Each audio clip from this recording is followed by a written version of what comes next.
This is the podcast pit, brought to you by Ben Media.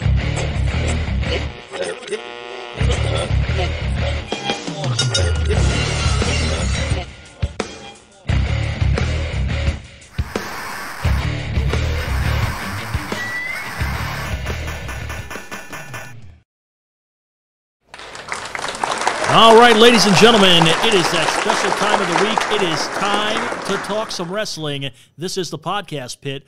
I am your host, former professional wrestler, promoter of Voltage Wrestling, jack of all trades, master of what I do not know, and also a Baltimore Ravens fan today. I'm sorry, Mike Raddick. Don't be sorry. Don't be. Hey Jay, can I get some volume in the headset while we're sorry guys? And this is my host, my co-host, Rennes the Menace Carball. How are you doing, Rennes? Not too bad, Mike. How about you? You got your volume in your headset. Yeah, dude. I couldn't hear anything. You couldn't hear anything. I couldn't. Yeah. And I like to. Right. I mean, hearing is a big part of this. He likes to hear. All right. All right. So, ladies and gentlemen, lots of news and notes in the world of professional wrestling this week. We're going to go ahead and start right off the top. We have got reports. Local area professional wrestler turned superstar Lio Rush. He may be heading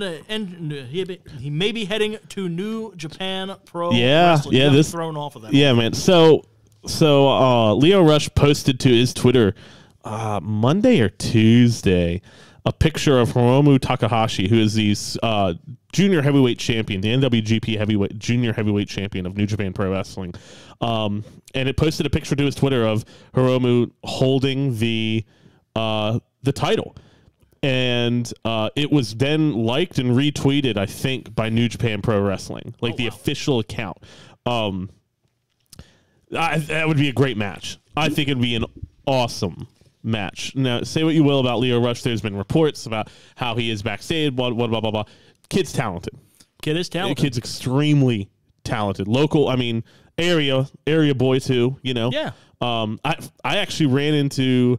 me and a friend ran into his parents on the way to the Raw before WrestleMania. We were in the elevator, and they were all wearing Lio Rush stuff, and then we were talking about wrestling. It's like, you guys like Lio Rush? We're like, yeah, we really. It's like that's our boy. This is, and his son looks just like him. Oh yeah. Like, I was like, holy crap! Like, it was really cool. You know, they were there. It was just neat to run into them. But yeah, so Lio Rush could be going to New Japan Pro Wrestling. Well, here I can tell you who's not going to be going anywhere for a while, and that is Ricochet. Ricochet, despite internet reports saying he is leaving the WWE soon, we're going to get into that here in a couple of moments. Despite internet reports saying that he was going to leave WWF, he has signed he signed in 2019 a 5-year contract, so he is at least there till 2024. Right. Yeah, and we were talking about this earlier, Mike. You've got some feelings about this. Well, yes, because it was, again, the wonderful folks, and I use that term loosely, at Ringside News that report this. These guys. This is the same internet group. This is the same internet group that got their Twitter suspended for posting falsified or just fake news. Right. And when was that? Do you remember what it was? I remember, I think it was earlier this year, if I'm not mistaken. I didn't know if it was the Saudi Arabia plane debacle.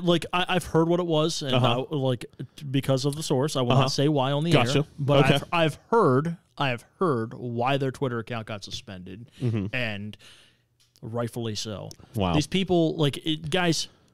I think the internet wrestling community, as far as the reporting side of it goes, I think sometimes that we get a bad rap. In this case, that's not the case. Ringside News. If you're looking for news, sorry, right? I would take their news with a grain of salt, right? And that's just me. And for me, it's if it doesn't come from Dave Meltzer or Brian Alvarez. Yes. It needs to be taken with a grain of salt for the most part. And I'll say this. There's sometimes Dave, gets bad information. Right. But everyone does. All news sources get bad info from somewhere at some point. But the thing is, Dave's actually going at it like a legitimate reporter and trying to get sources. If his sources burn them, that's a whole different story. Right. But when you're just assuming information and then quoting Brian Alvarez as your source, to the point where he has to actually go out and be like, "Oh no, I never reported this."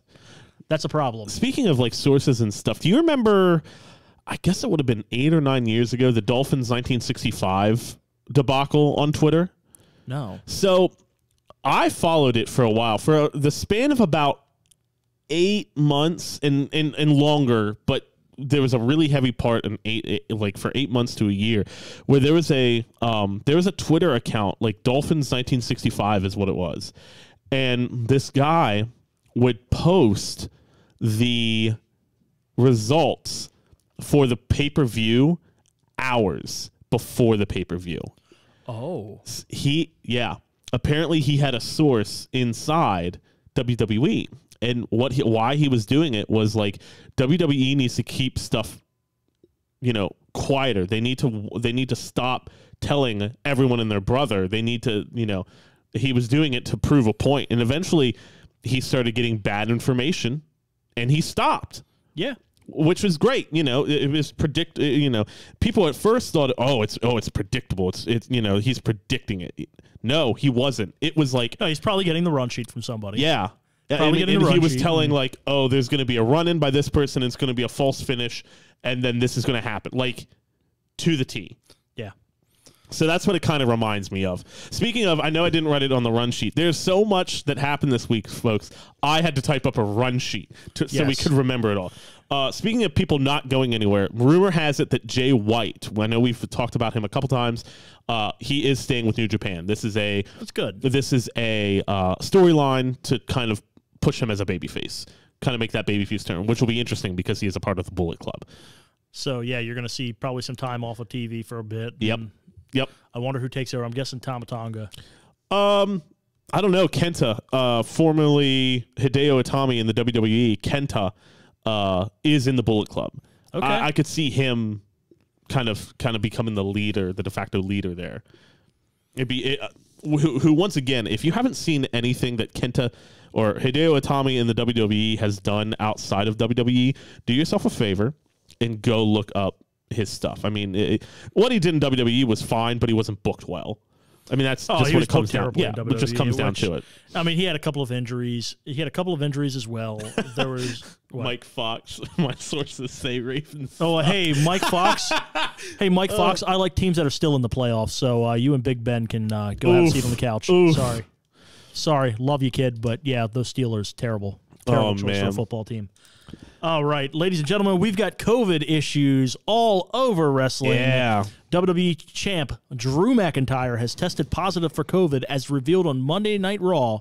He has started his quarantine process. Yeah, so Monday would have been the start of it. And this leads into a couple other issues. So I don't know if anyone watched Monday Night Raw. We'll get to the ratings in a minute, so probably not. But I know you probably didn't. No, so I was busy. A friend of ours, Kyle, was in the studio, and we were talking about it the other day. But on Monday Night Raw, there was a lot of people wrestling twice. Mm-hmm. A lot of people doing double duty. And they brought out, for God knows what, Triple H to replace Drew McIntyre. Right. I mean, they had That's to. what I'm saying. Yeah. I suspect we're only hearing about Drew McIntyre. I suspect there are larger COVID issues. There's more talent who have it because probably.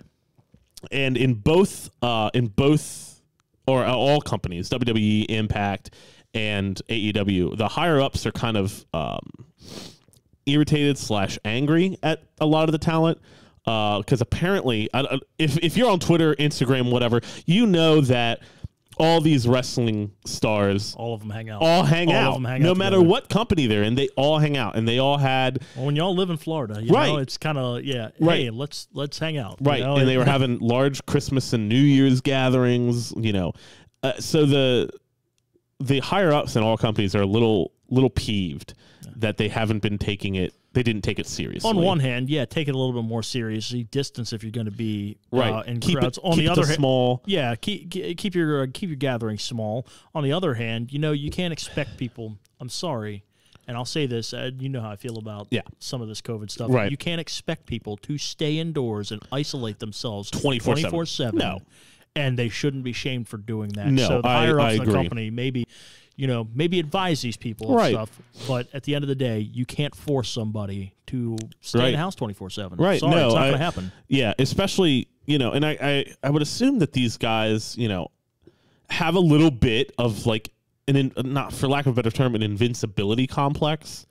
Yeah. They're these high level athletes, you know, who are in this bubble. There's probably a little bit lax, you know, they you know, granted, they are probably more likely to get the milder symptoms. They're more likely to recover fast because they are top athletes. Yeah. I mean, they're in peak physical condition. Right. You know? Our immune system takes a hit every once in a while. But right. At the end of the day, if you're taking care of your body, which I am not.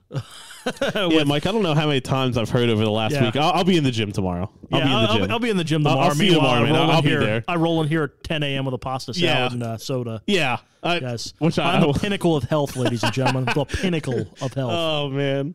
All right, but that's here nor there. We're going to get to the ratings report that we have here. So, but first of all, and we'll talk about this some, both shows, AEW and NXT, were really good this week.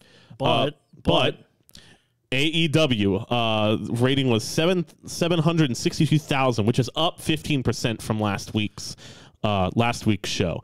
NXT, however, down 14% to 551,000. A 14% drop. We've got a 30% gap. Swing, yeah. We got a 30% gap between these shows. Yeah.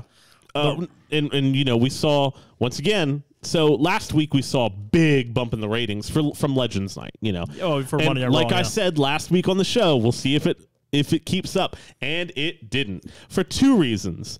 It's not a Legends Night, and Raw still sucks. But also it was up against the NCAA finals, which actually was also down on the ratings this year.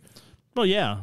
You knew. Sorry, Ohio State. Well, and not to mention, sports are just going to be down on the ratings altogether this year. I am a firm believer of sports are to be experienced live, and when you can't experience live, and when you've just watched enough sports on television, it's going to take its toll. Yeah, you get fatigued. You know, but kind of the big thing we're talking about ratings. There's a Dave Meltzer on the Wrestling Observer newsletter online. All right, so yeah, are you just now reading this for the first time? Like, heard about this or anything? Dude, I'm looking at this for the first time. So he's using data from the last 2 years of ratings. Yep, not including like the one-off numbers like the Brody Lee tribute or the Legends Night. Right.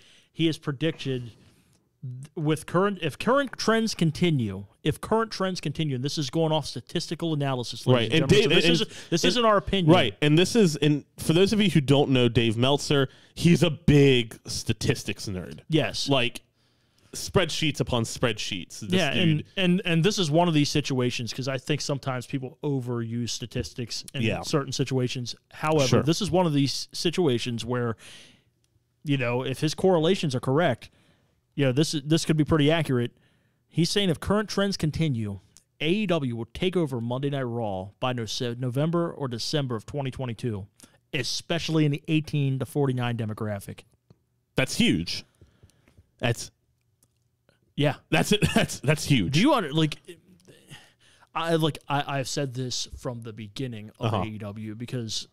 So I'm gonna drop some stories and just things that I've experienced since the beginning of AEW. That's what we're here for. I remember going down to the television taping of what was it, October 3rd. That was like the first DC. Yeah, that was Washington DC, October 3rd, 2019. The next day, I believe. It was the day after. We did Big Time Wrestling up here in Hagerstown. Right. I remember the Big Time Wrestling promoter, myself, and a guy by the name of Mike Mahoney. Was that the last show at the Breakaways? Okay, I was not at that. I didn't make it out to that one. So myself, a guy by the name of Mike Mahoney, who used to do merchandising for TNA, we were sitting there talking, and we're just like, I was kind of taken back by how many people they actually had in the audience. Right. And I was just like, if they can continue that on a week-to-week basis. I mean, they had television tapings sold out at that point for month, 2 months, 3 months. Yep. And, they just continued to do it. And I remember the promoter of Big Time Wrestling coming over to me and saying, guys, calm down, because once they got to go into the winter when hockey comes back and they got to do small towns like Champlain, Illinois, blah, blah, blah, yada, yada, yada, it's going to die down. Right. And it just didn't. It didn't. I mean, and you can say it's a small town, you can say whatever. They ran in Charleston, West Virginia. Okay? Yeah. 6 hours away from here. I went because West Virginia is my home state. I'm a West Virginia boy. And I wasn't missing the chance to see AEW in my home state. Even that place was packed. Yeah. I mean, and sure, there's a little bit of that, like, oh, it's brand new and shiny and stuff, but Charleston, West Virginia, not Baltimore, not D.C., stuff that is around us, but, like, the heart of nowhere, West Virginia. The middle of nowhere, and they sold out a building. Now, granted, and, I'll say this, too, like, WWF and WCW always did well there. Sure. That is a wrestling town. It is. West Virginia is a wrestling state. Well, yeah, really. It is. There's a lot of bad wrestling over there. Oh, yeah. There's a lot of bad We've all experienced that. But... you know who I'm talking about. Yeah. So, I went to a couple of the house shows in Wheeling. By the way, I'm surprised that I even made mention of that before Big Daddy said I know. I'm surprised. He might still be asleep, to be 100% honest. Okay. He's still, the old boy's still recovering from COVID, yeah. So. We hope he's doing well. Yeah, he's doing well. But what I said before, both shows this week, NXT and AEW, were very good. I put on my Twitter this week, I replied to a What Culture Wrestling tweet about, which show won the night and why. And I said AEW. And my biggest thing was AEW is the best, one of the best in the current climate at long-term storytelling. Okay, and here's the example of this. There was also a tweet that from a Reddit post. Someone pointed this out. When Darby Allin lost to Cody Rhodes, he lost by, I think it was a crucifix finish. Yes. Okay. Taz tried to tell him, oh, this is what you did wrong. On camera, okay? This is what you did wrong. This is why you lost. Now here we are months later, and he beat Brian Cage, who is managed by Taz, with a crucifix. That is, it's the small details, the nuances, the long-term storytelling, and we're seeing it in the Kenny Omega thing. We're seeing fallout from that from a year ago. We're seeing those seeds from the Kenny Omega thing that have been planted from the beginning that are now finally sprouting. It is exciting to me to know that in 6 months, I'm going to see something happen that they alluded to already. It's a long-term storytelling, and you're not getting that in the WWE. You're getting month-long stories. You're geting 2-month-long stories. Well, they're just trying, like, at this point, WWE, and I get it because there's no fans in the crowd, and we're going to get to a story about this. Yeah. Because before we go to our next thing, which I got some stuff to say about, WWE, they're trying to go week by week at this point. Right. Just because there's no fans in the crowd, which apparently is an advantage and a detriment at the same time. Sure.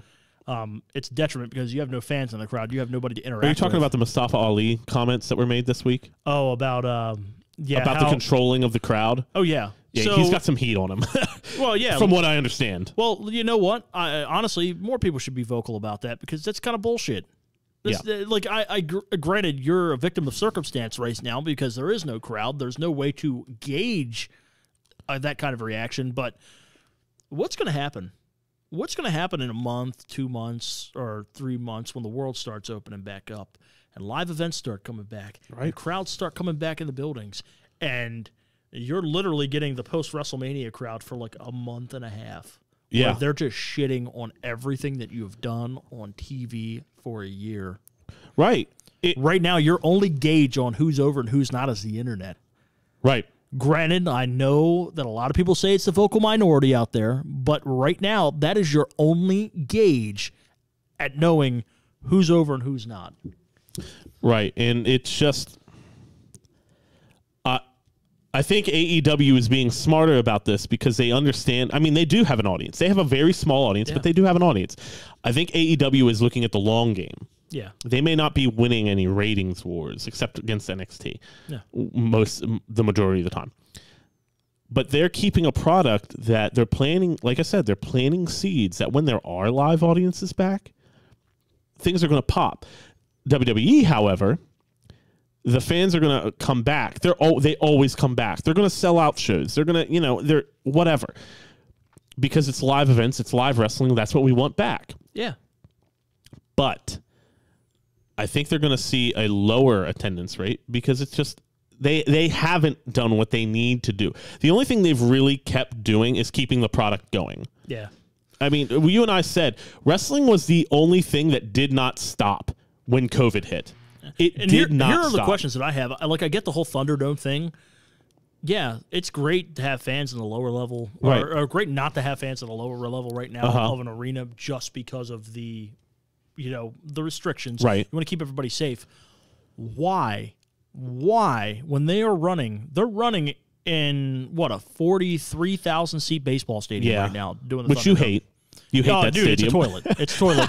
Any baseball fan that's ever had to go to Tropicana Field will tell you it is a toilet. Yeah. And they would have rather not watched baseball at all than to have to go watch baseball at that stadium. Mm-hmm. However, you're here. You've got room to socially distance fans. You've got room to do this safely and to put protocols up, and you're still not doing it. Why? Right. At this point, why? You're in Florida. Yeah. You're in Florida. I mean, they've been doing it at Daly's Place. AEW's been doing it at Daly's Place for months now. It's 30 degrees outside, and guess what? They're still selling tickets. Yeah. Like, people are bundled up in the stands, but they don't care. They're there to see a live wrestling event. I thought about traveling down a couple of times. Yeah, I mean, the tickets are super cheap. Yeah. They just want to put bodies in the stadium, which is smart. A live crowd is always going to be better. And they understand that they want fans to keep coming back. If you start telling fans, it's a consistency thing. Yeah. They almost, they did a lot of shows where they didn't have any fans. And now that they have fans again, they're not going to go back. Where WWE, we're still waiting. Their biggest event of the year is coming up. And we don't know if there's going to be anyone in the building again. Which they're talking about doing it in the stadium. I do know that. So did you watch Mania this year? The 2-night Mania? I couldn't. Okay, I couldn't. It was almost all pre-recorded, I think, because it was right when this thing hit. Okay, it was okay. My biggest problem with it was 2 nights. Yeah, it's not Wrestle Kingdom. I'm sorry. It will never be a 2-night Wrestle Kingdom. Wrestle Kingdom, for wrestling's sake, it has been better than the majority of the Manias in the last, I'd say, 10 years. I'll tell you this for this one was one of the worst Manias. And the issue I have is everyone gets on the card. Yeah. Everyone is on that damn card. It's no longer a privilege and an honor to be on WrestleMania. Yeah, it's everybody kind of gets that payday. Yeah, and then, I remember Rikishi in a shoot interview. Yeah, if you ever watch it, it's the history of the WWE series that Kayfabe Commentaries does. During he did the year 2000, right? And one of the things was, he got put on the semi-main. It was a semi-main event during the year 2000. It was him and Kane versus Road Dogg and X-Pac. And I remember him saying, he was just like, if you were on WrestleMania at the time, that meant that they had plans for you for the next year. Right. And that likely your job was safe unless you really messed up. Right. It ain't like that anymore. Like, people could do WrestleMania and get fired the next day. Well, it's because you've got the Andre the Giant Memorial Battle Royal, which is great. I love that we are paying respects to Andre. Yeah. But everyone who's not in a main match is on that. Literally everybody in WWE is on WrestleMania. Back when it first started, that was not the case. And guys, let us know in the comments below what you think about this 2-night WrestleMania. We'd love to hear from you guys out there. Feel free to comment, like, share. It also had one of the worst matches I've ever seen. What's that? I absolutely hated the Edge Randy Orton Last Man Standing match. Really? It was just so long. I mean, I was on my computer doing doing work or whatever. I think I might have been playing D&D because I had it on in the background, and I was playing D&D. Like the match started, I got done, and it was still going. It was like 45 minutes. What match is this again? The Randy Orton Edge. Oh, it wasn't the greatest pro wrestling match ever. No, was it? No. I'm talking about the last man standing match that they pre-recorded that they took all over the Performance Center because they had to show off the Performance Center, or the Capital Wrestling Center now. Yeah, which I do like the name. Yeah, the Capital Wrestling Center. Yeah, it's a good name. It's a good name. It's a good name and a little wink and nod to the past too. Yeah, so you got to love that. I don't like a 2-night Mania, and then the Mania before, which was a decent Mania, it was just too damn long. It was like 7 or 8 hours if you include the pre-show stuff. That's a long time. I had friends who were there and they left after one, and then it poured down rain. Like, really? Yeah. Everyone got and the infrastructure. What was this? This was a WrestleMania 34. The one in what was it? The one in the last live one. The one in New York. It poured down rain? Not that one. Then it was 35 because was this year 36? Yeah. No, it was the one in New York. Okay. Yeah, it like poured down rain and the infrastructure could not handle it. All the Uber drive, like it was like 4 hours for an Uber. Wow. Yeah, or like stupid stuff like that. It just wasn't. That's surprising over there too, because I've been to that stadium. I've been to a Mania at that stadium, and the transportation options are crazy. Mm-hmm. They're like, I mean, you've got that big train that takes you right into the city, the Penn Station, and going back to it, just the fact that another WrestleMania is going to be. I understand we have to do what we got to do, but I would find every way possible to get someone there. Some fans there. You've got a Mike Fox in the chat. He was just like, that was a really bad night. I got rained on while I was waiting for the train. Yeah. Yeah, because there's no like canopy over that train station. It's like you kind of just wait and get on and yeah, that's all there is. I would find every possible avenue to get fans there. You're like you said, you're in a 43,000 seat stadium. Yeah. You can get someone there in Florida. Florida. You can get some people in the upper deck. But it's Vince McMahon love all the Thunderdome. That's I'm brilliant. That crap. I can't even. There it is. There it is, ladies and gentlemen. There it is. Brian Carbo in the house. My dad, Big Daddy C, with the Butch Hess comment of the week. Poor Butch Hess. Well, I was like he's a nice guy. I can't. It's funny. It's funny. Don't get me wrong. It's still funny. So moving on. Oh, all right. Here's a story. Here's a story that I've been waiting to talk about for a couple of weeks. 2 of Joey Ryan's lawsuits have been dismissed from court. The one against Pele Chaliz, aka Pele Primo, if anybody remembers Pele Primo from Ring of Honor, great talent. Right. That was dismissed in California. It was transferred to Pennsylvania. They did Eastern District Court, I think. Yes, they did a change of venue, so everything kind of got put into Pennsylvania. Right. The other one against another accuser of his was dismissed because the lawyers failed to file pleadings to convince the court that the lawsuit should continue.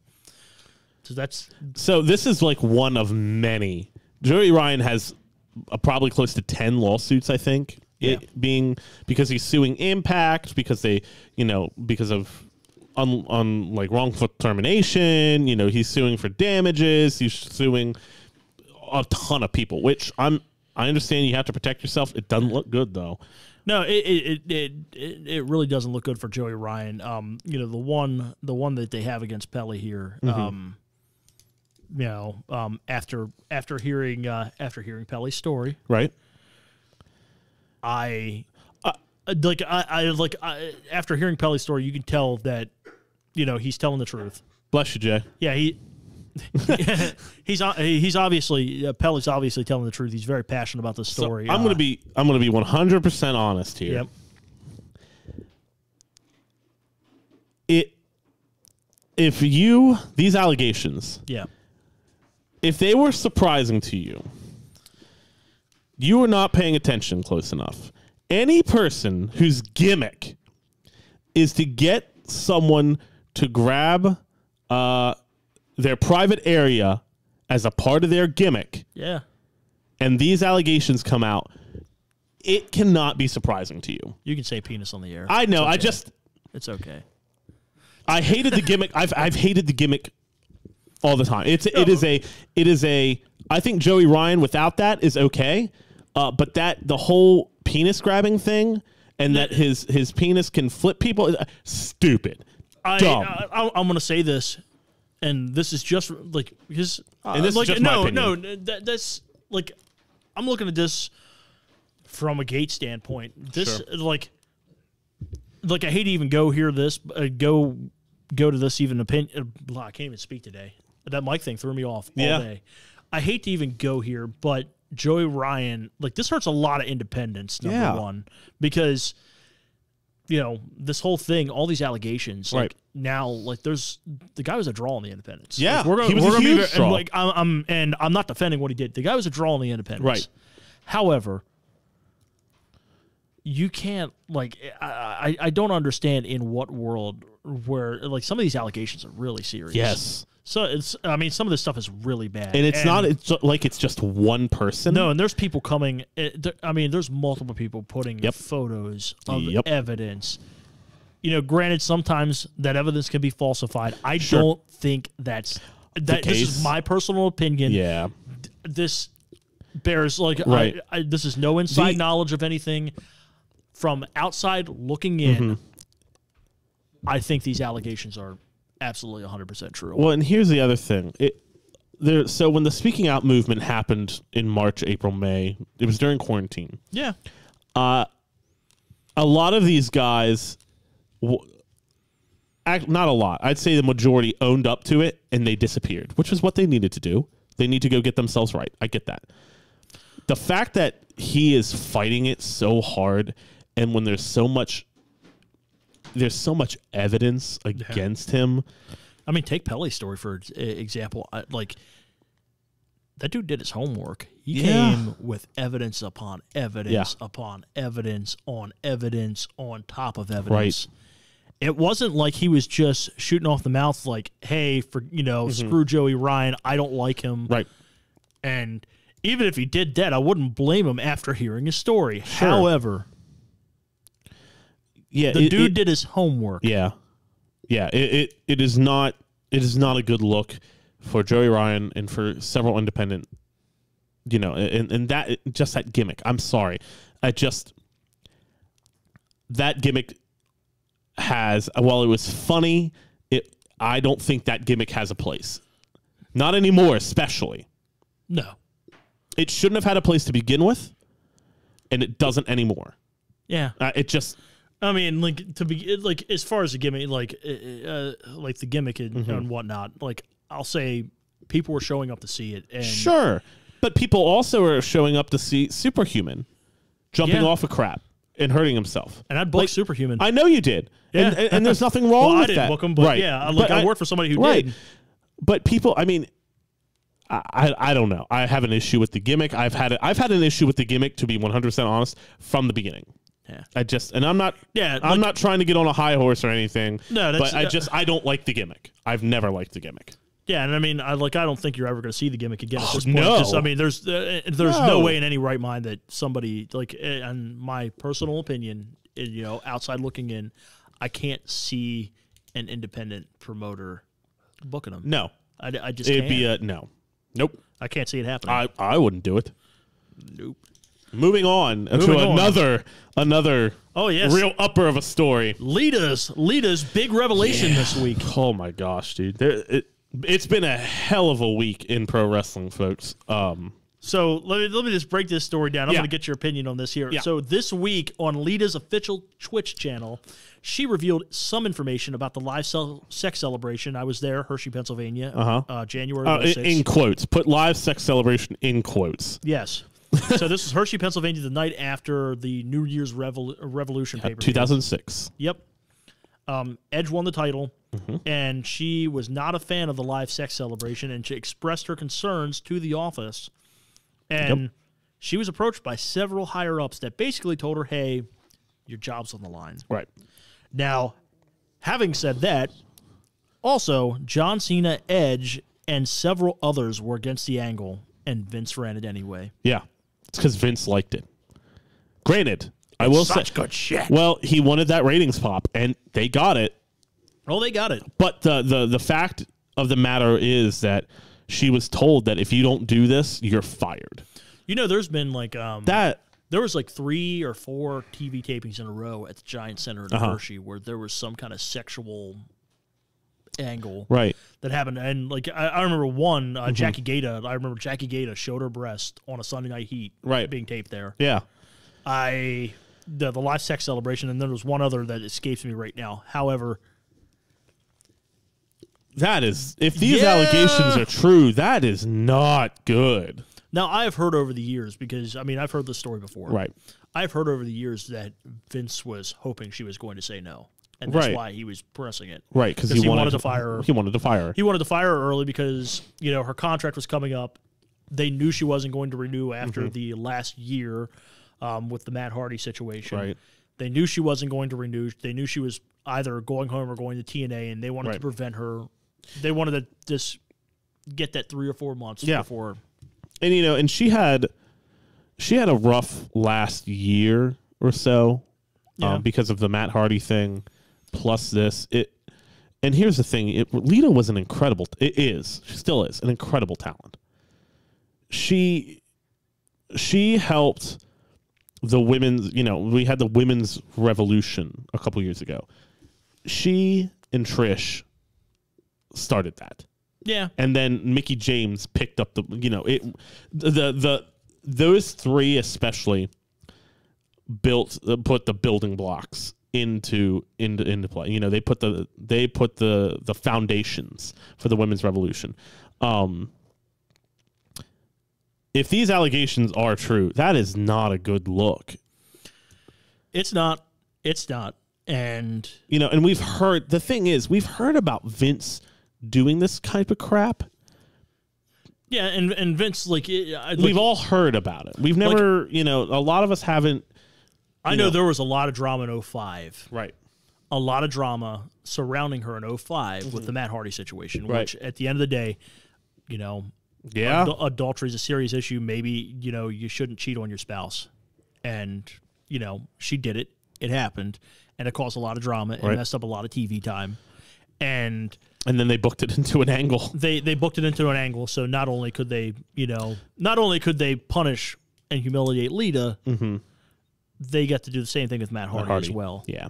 And put a muzzle on him so he couldn't be out there, you know, on the internet saying, hey, FWWE, blah, blah, blah, yada, yada, yada. Not a good look. Yeah. Not a good look. No, I don't think I would want to be in that situation. No. I would. No. All right. Now here's another one. Yeah. Oh man, we'll get to some better stuff. We promise. We promise. We're going back to the internet this week because man, the internet reporting has just been all over the place, dude. It has been less than stellar this week. Yeah. Charlotte Flair claps back at a Daily DDT article. Now, apparently, Daily DDT, wrestling publication, I use that term loosely.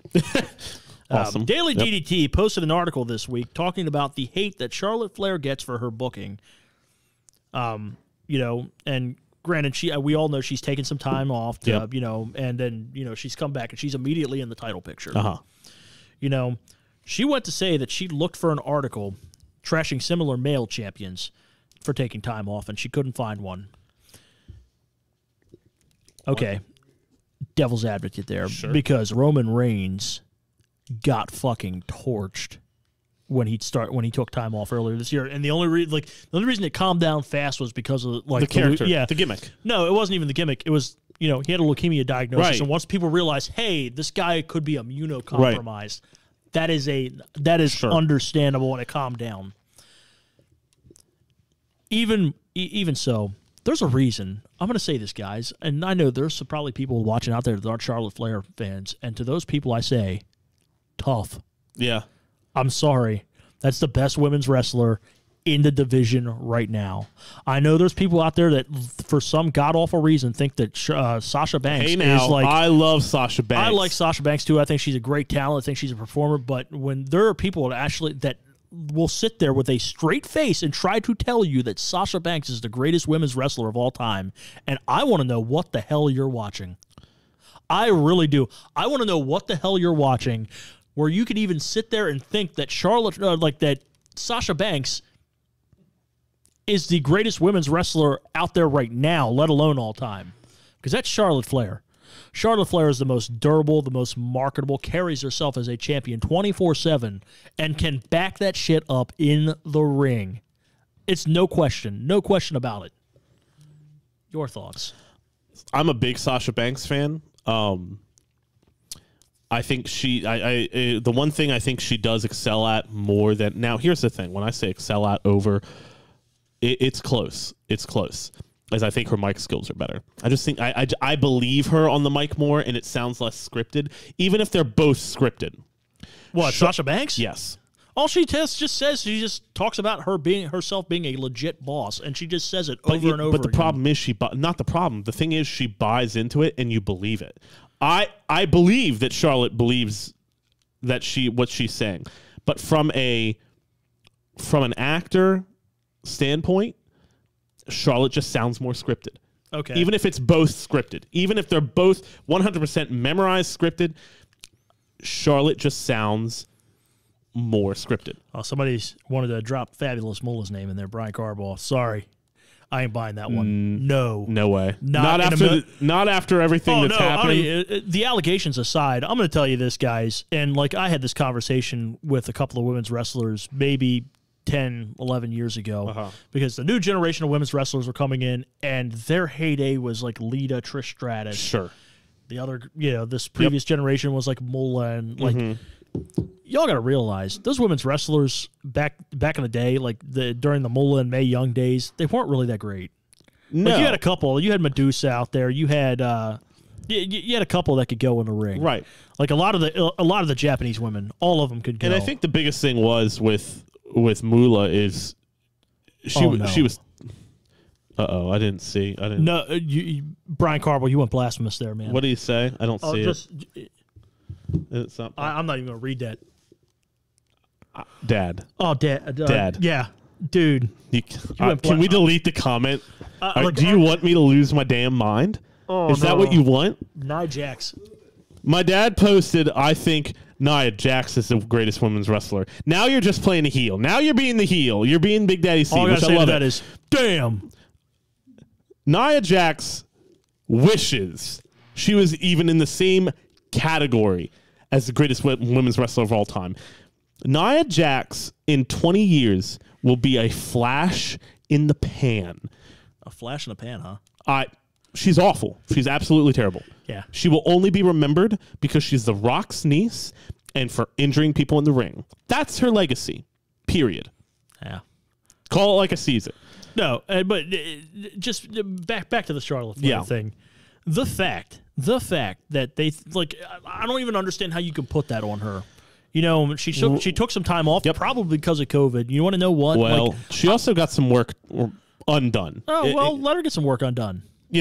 She, for those of you who don't know, she had a couple issues when she had breast implants. They were leaking and they were causing her major health problems. Yeah. And she I'm pretty sure she got them taken out.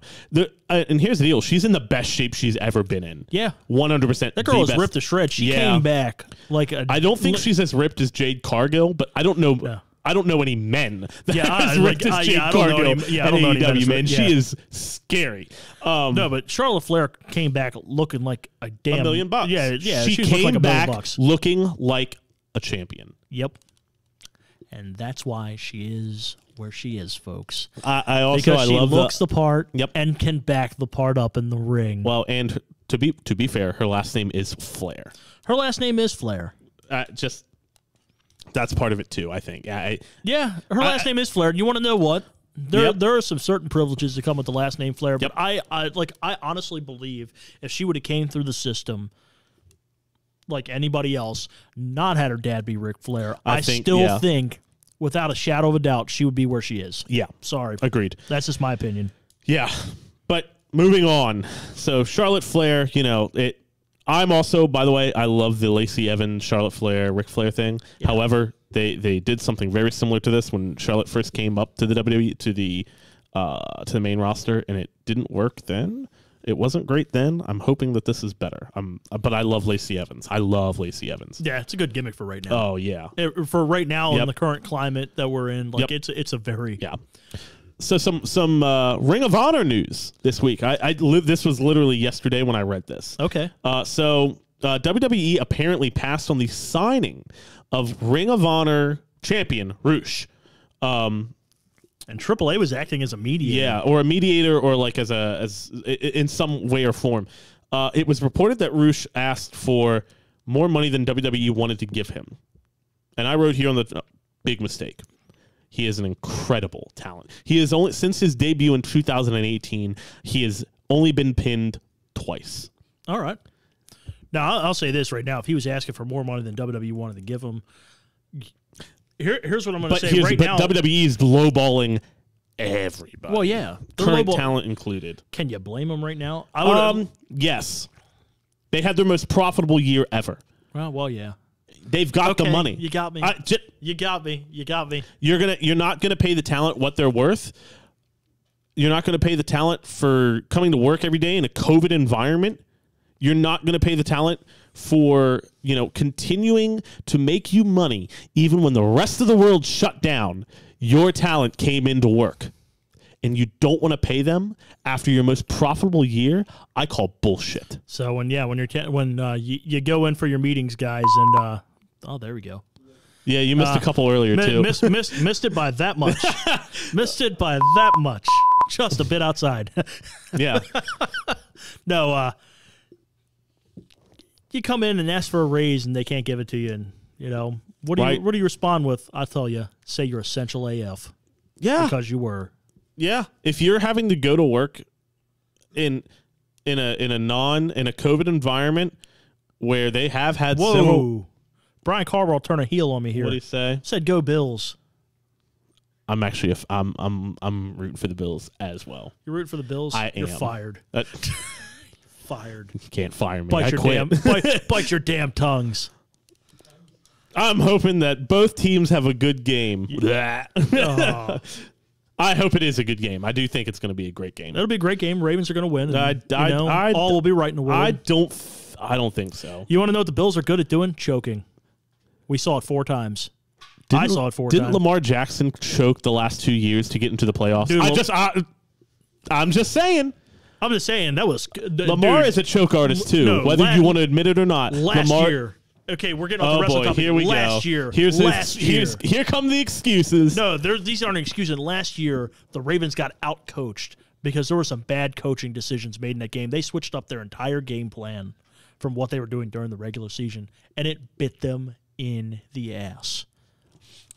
I hate full disclosure. I don't the like first Ravens year he was fans, a rookie. to be honest. He was a rookie that turned around their season and got them to the playoffs. He wasn't expected to do anything. I guess we'll see. So, Mike, here's the deal. We've got the one win. We've got the playoff win out of the way. Now it's time. If the Bills win tomorrow, you cannot show your face on this show. You will get I'll show my face. I'll die on that hill. I'll die on that hill. I hope the Bills win. Just like, I've always found the Baltimore Ravens to kind of be choke artists. But, they've had their years. Anyway, moving on. Speaking of Ring of Honor, for those of you who don't watch Ring of Honor, you need to. You should. It's once again, it is some of the best wrestling you'll see stateside. Yeah, I just watched a recap episode of 2020. A couple of the matches, like they had the Pure title finals for the Pure title tournament on the other day.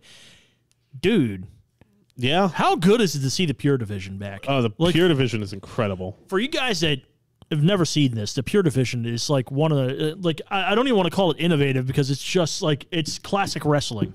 Like I'm talking not classic like 80s wrestling. I'm talking like classics like that 50s and 60s style of wrestling. Well, there's and they can't use, there's certain rules, like they can only break the count by going under the rope 3 times. Like it's just what now? Oh, we've got Kalen, we've got local wrestler Kalen Patrick in here saying go Giants.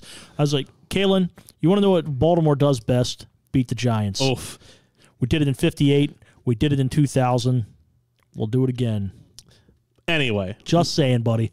There's certain rules in the Pure division, and it is that's what it is. It's Pure wrestling, kind of a very old school pure wrestling. Yes. But the Ring of Honor Awards are now open for voting till January 31st. 10 awards, including the Male and Female Star of the Year, Match of the Year, and my favorite, the Holy Shit Moment of the Year. The Holy Shit Yeah, Moment of that's the a Year. legit award. That's awesome. If you please go to these awards, if you have zero experience watching Ring of Honor, go to these awards and look up everything. Take your time and look up everything that they have put in their awards. The people, the matches, the moments. It is really, really good. If you can get Ring of, I mean, and the thing you got to realize with Ring of Honor, people like CM Punk, Daniel Bryan, AJ Styles, Samoa Joe, all Nigel McGuinness. Yeah, all came through Ring of Honor. And it was some of the Cesaro. Chris Hero. Chris Hero is another one. Huge names all came through Ring of Honor right up the street. I mean, Ring of Honor. Support these local guys. Yeah. Support these guys. Join the Honor Club. Trust me, there's a lot of good wrestling on there. A lot of good wrestling. Because I love New Japan Pro Wrestling. They actually did a super card with ROH a couple years ago, last year. It was really, really good. ROH is the best stateside wrestling you can find. Some of the best. But also absolutely. With also the awards, the AEW awards are now open, and the show will be on January 27th. I forgot to put a couple of the awards on here, but it's stuff like High Flyer of the Year. There's some different awards, best Twitter presence, which will go to MJF. It will go. I'm going to tell you this right now. You will see me riot. Some of my storm favorite, the AEW offices after the Brody Lee tribute show. Yes. Days after he had died, his son was there and hit MJF with a Singapore cane in the face. And during the show or after the show, MJF just tweeted out, "F that kid." It used the actual word, but F that kid. He is so kayfabe. If he is on Twitter in real life, like, he is so kayfabe, it hurts. And it's so good. He is the best heel in wrestling right now. Absolutely best heel in wrestling. And so, last story, for those of you looking for some wrestling tonight, Impact's Hard to Kill is tonight at 6 o'clock on or 8 p.m. at Fight TV. Big matches tonight. Omega and the Good Brothers versus Rich Swann, Chris Sabin, and Moose. Alex Shelley, the other member of Motor City Machine Guns, is out. No one really knows why. Probably COVID. But they also 19 reasons why. Yeah. However, it's still going to be a hell of a match. Deonna Purrazzo versus Taya Valkyrie for the Knockouts Championship, which WWE passing on Deonna Purrazzo, dumb, absolutely idiotic. She is an incredible talent in the ring, on the mic. You've got your first knockout tag champions being crowned tonight. Havoc and Nevaeh versus Kiera Hogan and Tasha Steele. And then you've got Barbed Wire Massacre 3 between Eddie Edwards and Sami Callihan, which after Barbed Wire Massacre 2, the match was banned in South Carolina. It is going to be it's going to be a CZW level hardcore event. I guarantee it. Guarantee it. If you are squeamish, do not watch this match. They banned a match in South Carolina. I'm 95% sure that's real. It was probably. It was pretty bad. I'm gonna have to go to my sources down there. I got a couple of sources in South Carolina. See if that's real or kayfabe for me. Yeah, we need to find that out. But do yourself a favor once again, guys. Impact has been so good. It really has. It's been so good. The crossover between them and AEW, good for business. Yeah, it's great for business. Yeah, great for business. And honestly, I can't wait. Yeah, I can't wait to see what the next year, what happens over the next year. I don't, with the partnership. We've got NWA partnering with them, and with AEW and TNA. You've got TNA Impact. I will always call it TNA because that is what I knew it for years, and it's just. I can tell you this right now: the all-out main event, because you know that's coming up this summer. Oh yeah, the all-out main event needs to be like. Kenny Omega needs to win the Impact Championship, and the all-out main event needs to be Kenny Omega versus Nick Aldis. That match would be incredible, and Jim Cornette would lose his mind if Kenny Omega wins the NWA Championship. Jim Cornette may have a heart attack and die. Yeah, because he hates Kenny Omega and loves NWA so much because he's such an old school guy. If Kenny Omega wins that belt, you will hear Jim Cornette's mind explode across the United States. Oh, yeah. His head's just going to explode. Yeah. He's probably going to jump off a building or something. I hope not. Yeah, I do like Jim. I like Jim. I'm not a fan of him, but I don't want to see him jump off a building. No. But that about does it. That does about do it. Right on the dot. We're getting there. Yeah. There's a lot of news today, but, yeah, it's what we needed. It's a busy week. You know what we haven't talked about? What? I've been waiting for this all episode. Where's our boy? Captain D? Captain D Capitate. I have answers for you. All right. You have answers? I have answers for you. He hit me up. Uh-huh. Message in the bottle, of course. Late last night. Said, hey, he's stuck in Port Royal, Jamaica. And a ship next to theirs had the outbreak of the COVID, and they are quarantined. So he couldn't make his way up here. Always an excuse with that guy. He's stuck on a ship. Probably right at home, but nonetheless. Always excuses with that guy. But he's still, you know what? I will give. You know what? I will. If he is somehow watching at home, I will give him his due. Well, I mean, he's blown up my phone about 5 times since you guys started. Listen. If he's watching, you know what, Captain? I will give you props. Captain is the 2-time Manager of the Year from the Kings and Queens of Wrestling podcast or website. I don't remember. We'll give him. Congratulations. But maybe you should learn to fulfill some commitments on this show, and maybe you'll get a Manager of the Year award here. Yeah. Got to fulfill commitments, guys. 21, right? Yeah. Got to fulfill. We've all had to skip a commitment or two every once in a while, but man, it's been excuse after excuse after excuse. Where's this guy's guy? Right? I don't know. I don't know. But we're going to finish the show off with this. We're going to finish the show off with this. If you may have seen last night, preview or a little something. Yes, for Voltage Wrestling. If you haven't gone and liked, share, subscribe, Voltage Wrestling. It is an independent wrestling. It is an independent wrestling company. Yeah, coming in 2021. Right here, ladies and gentlemen. We're gonna just don't knock over anything. I'm not gonna knock over anything. Famous last words. Easy there, killer. But ladies and gentlemen, we've got a championship belt here. This is the Voltage Wrestling Heavyweight Championship. Grand Championship. On, there Mike. we go. I'm sorry.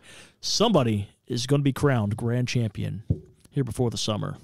We're going to make sure of that. Like, share, subscribe, Voltage Wrestling Podcast Pit on Twitter, Instagram, Facebook. Do us a favor, guys. Get the word out there. We've got some great stuff planned for Voltage. It is going to be a lot of fun. What did you think of the little preview last night? I loved it. I got hype. I got real hype. I saw it and it got me wait, excited. Guys, wait till you see what happens next. Yeah. Wait till you see what happens next. It's going to be a break. I don't even want to say a break. It's going to be a different field of independent wrestling. We're stepping up the game here. Yep. We're going to try to. Yeah. We're going to try to damn this. But, ladies and gentlemen, that about does it for us this afternoon. For Rennes Carball, I am Mike Raddick. We will see you next week. Same podcast time, same podcast channel. Podcast brought to you by Ben Mayfield.